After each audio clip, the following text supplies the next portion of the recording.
When is the minimum investment threshold for the EB-5 program expected to change? On March 15, 2022, the EB-5 Reform and Integrity Act was signed into law, which introduced significant reforms to the industry. Among the major changes was a revision to the minimum EB-5 investment thresholds. The investment amounts were changed to their current levels of $800,000 for projects within targeted employment areas, TEAs, and $1,050,000 for investments outside of TEAs. The EB-5 investment minimum has been adjusted multiple times throughout the EB-5 program's history.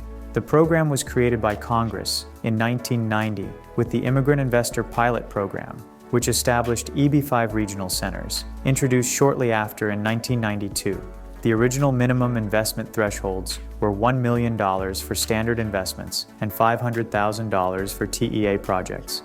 These amounts remained in place until the implementation of the Modernization Rule of 2019, which introduced several controversial changes to the EB-5 program.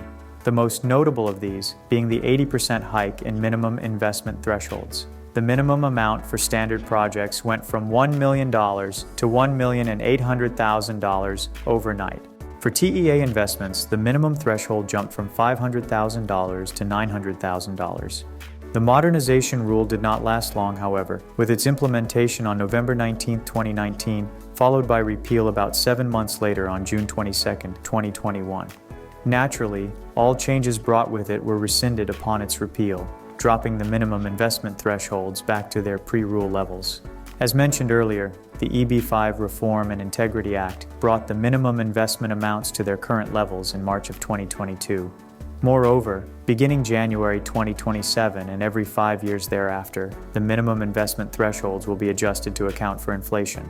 The amount for standard investments will be subject to changes according to the Consumer Price Index, and the minimum investment amount for TEA projects will be adjusted to 60% of the standard investment minimum.